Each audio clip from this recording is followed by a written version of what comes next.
Hi, I'm Malika. Welcome to the Non-Essential Project.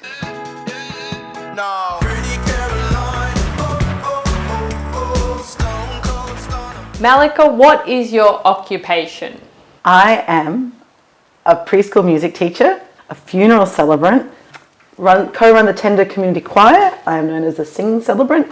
And then I let my hair down like this. I co-run a community event production company called Cocoa and Butter Productions. Writer, singer, funeral celebrant, music teacher, musician, performer, anything creative. I think here in Australia you have to wear a lot of different hats to make a living. That's right. There's a melody playing, the trees are swaying along. Stop talking and listen a while. You'll be wearing a smile. Get on down to our house made of song. How long have you been creating? About as long as I've been alive, I'd say. I've heard stories that when I was 3, I was singing and dancing and forcing people to watch me perform. So, where did you learn your craft? I have a Bachelor of Creative Arts in Writing from UOW, as well as a Bachelor of Arts honours in English. Been playing music. I started playing the recorder when I was 5. I'm sure I was singing before that. Learned to be a funeral celebrant from different courses with Zenith Virago up at Byron Bay and through Jenny Briscoe Hoff. She's been really encouraging and nurturing. Learning comedy through a project that Wollongong Council put together with Tamara Campbell and Shane Lady Moon. So, and then just doing it. Is that kind of your life motto? Do you just have a go? Yes, I guess I do. So where does your confidence come from?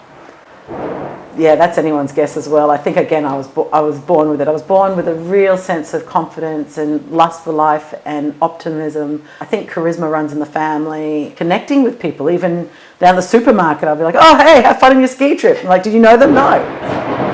Wow, this is elemental.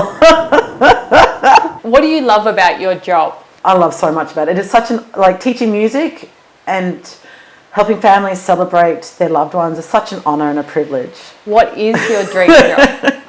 Dream job, anyone out there who can help me with this? Nighttime talk show host. Malika, I just have the name as it is. I would like to see a woman, and I'd like that woman to be me. I am happily talking to anyone about anything. Okay, so if we can help Mal out, everybody, let's make her dream happen. That'll make my dreams come true. What is your most memorable experience performing your job? I think one of the most exciting things I've ever done was singing with my old retro harmony girl group, the Glamma, and we got to sing at Oh my gosh. Wow, we got to sing at Tedx.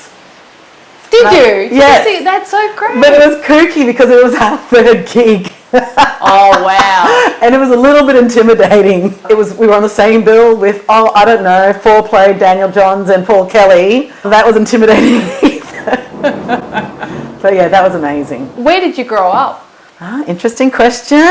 I was born in Hollywood. Were you? Yes, in LA. Of course you were. I was born to a black woman and a white man. On my birth certificate it said what race, and my parents said human. And they said, no, that's illegal, so I'm black. I'm very black.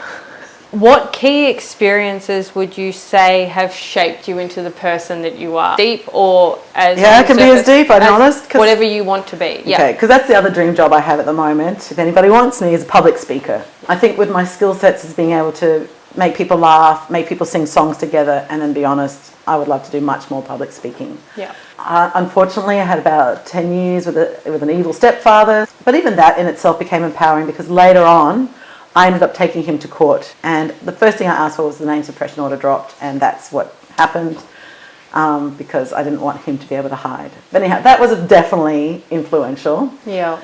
Like I got held up working once in Corrimal at a video shop, and I just didn't even take a day off work. I was just like, oh well, these things happen.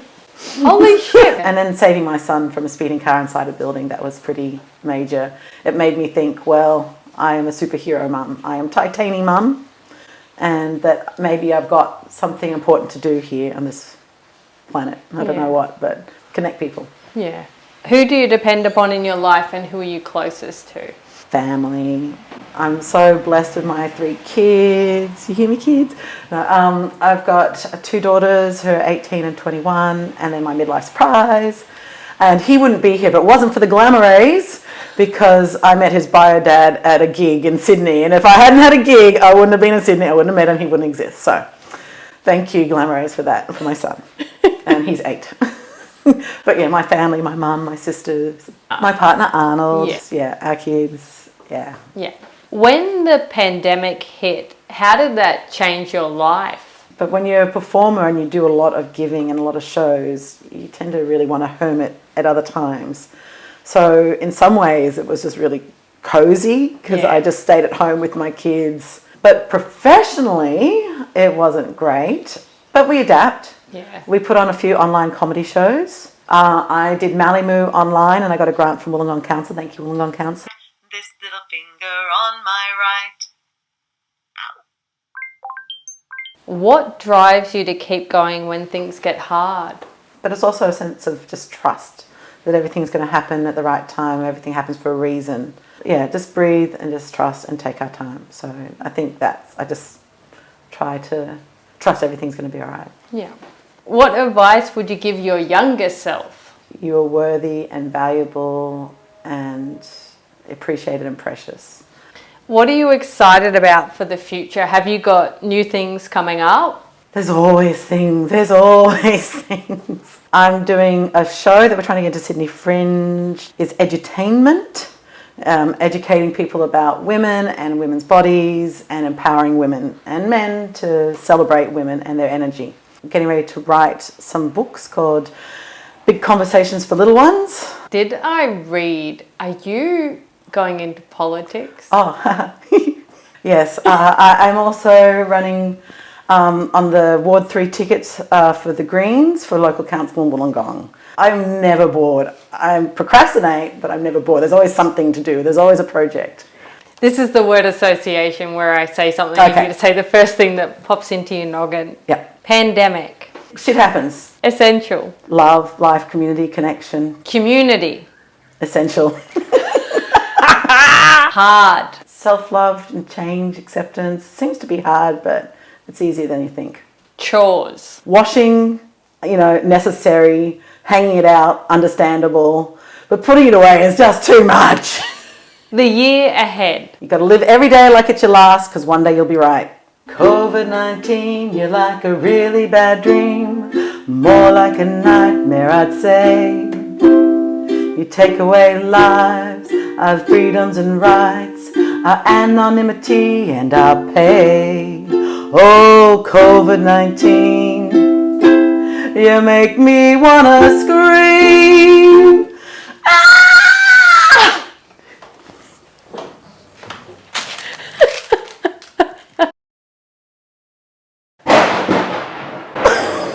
I saw the lightning that time. So did I. Wow. This is fun. Did we get that? That was cool. Oh my god. That's Sorry, I'm looking great. at the camera.